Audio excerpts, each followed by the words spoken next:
well, we bring in a guy now who's, I don't know. I said Nick's the smartest. This guy's just as smart. You can learn a few things from Sean Kerner. Sean, there's a bunch of players we call on the rocks this week. Injuries.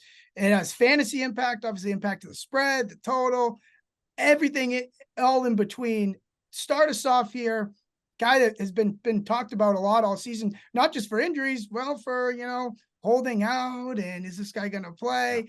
And you're wearing the little hat as well. So the Indianapolis Colts, Sean, what's the story? Yeah, so it sounds like Jonathan Taylor is going to miss the next 2 to 3 weeks.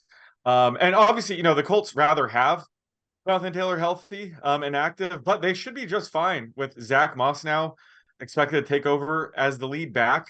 Moss struggled his first 2 seasons with the Bills, but he's been phenomenal with the Colts.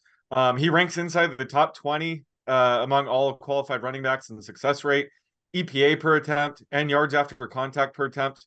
So they'll be totally fine with him at running back. But they can't afford for him to get hurt with Trey Sermon up next. I think that's when it's going to really start to impact the spread. But Moss has been one of the more valuable backup running backs to have as a handcuff, sort of like you today without Glass. You're getting all the reps. Zach Moss is going to see a ton of volume here. So he's already inside my top 10 this week at running back, despite a pretty tough matchup. The Titans have a really good run defense, but it doesn't really matter. He's going to see enough volume to overcome that. So he's in my top 10 right now. Oh, yeah, that's a little jab there to Glass. He's not here to defend himself. I know I started it. Look, Dorian Thompson-Robinson, I loved watching him in college at UCLA. Thought he was a stud. It hasn't worked out so well to start his NFL career, and it's gotten even worse too with injuries and the Browns quarterback situation.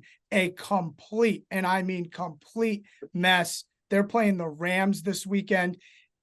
I feel like, we talk about cluster injuries a lot. The cluster injuries at the quarterback position for the Browns at this point seems like there's no movement on the quarterback situation post Watson in terms of the point spread because they all suck. Am I right? No, you're correct. And, DTR, like you said, he was great at UCLA. He was actually really good in preseason. He's the reason why the Browns were able to get rid of Josh Dobbs. He even leapfrogged Josh Dobbs. So it's been very disappointing for him in season here. And out of the 42 qualified quarterbacks in the league this year, both DTR and PJ Walker ranked bottom 2 in adjusted net yards per attempt, QB rating, EPA per play, and success rate. So they have the 2 worst quarterbacks right now. So it really doesn't matter who they use right now in real life against the spread.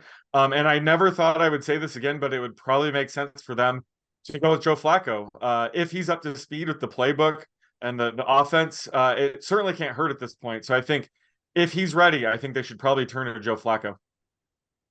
I mean, Joe Flacco, this guy, every time I think he's out, he comes back in. I'll ask you this. If you have a tip or a way to this year with all the injuries to quarterbacks across the league, Chris Raybon told me a couple weeks ago, and I've it's been working ever since, and I really took it to heart, is just don't lay points with these bad quarterbacks on the road. And I think we've seen that in a couple situations this year.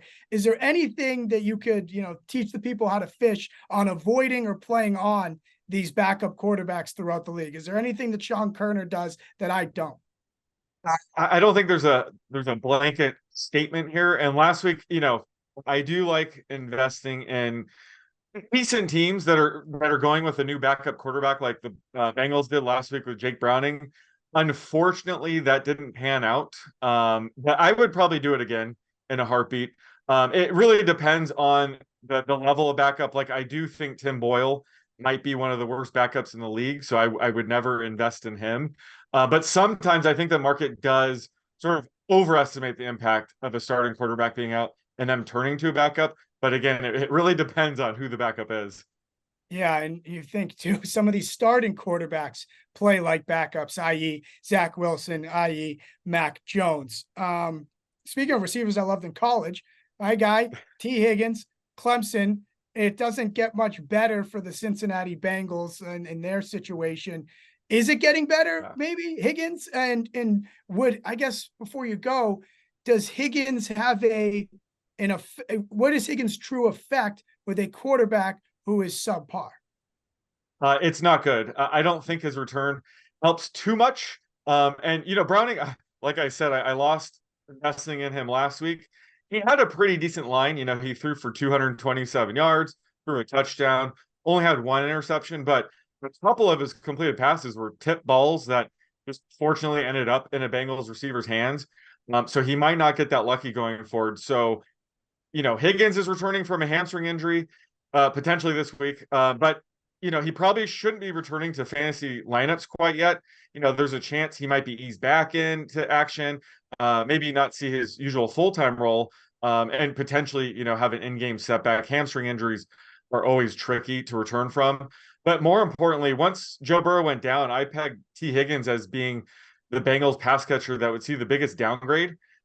Because Higgins doesn't get much separation. He's been averaging 2.3 yards of separation on the season, which is the fourth lowest among qualified wide receivers and tight ends. So he typically draws targets downfield that require a precise pass into a tight window. Jake Browning is not going to be supplying many of those, so it's going to really hurt T. Higgins' production. So I have Higgins ranked just outside of my top 40. I know if you have him, you're ready to put him back in your starting lineup, but I think we have to hold off for now. Yeah, I mean, it is. I can tell you firsthand, T. Higgins is a guy who goes and gets jump balls, but the jump ball has to be somewhere in the vicinity Exactly. for him to go up and get after it. I appreciate you stopping by, Sean. I mean, I'm thinking here with fantasy playoffs on the horizon. I mean, coming up. What has been the biggest pain point or a position, a player that you have struggled to handicap this year? Who's been your worst nightmare? Oh man, that's a good question. I mean, I would just say the Kansas City Chiefs and New York Giants wide receiver rotation every week, projecting that is an absolute nightmare. But yeah, there's certain players where I can't think of any off the top of my head. I think Zach Charbonnet recently has been the most disappointing for me because he has been so efficient all year, and now he has his shot to be the lead back. He's played almost 2 full games now without Kenneth Walker, and then he's just been below average. I think another tough matchup this week, but he could break out here against the Cowboys. But he has been the most frustrating player for me, at least recently. Hey, look, some people are better off in the 1A position. Go ask Glash. Maybe that's the situation. I don't know. Could be. I appreciate you giving me an answer there off the cuff. It's always fascinating. We talk about how good you guys are. I like to see what keeps you up at night a little bit. For sure. It's keeps you human, right? Exactly.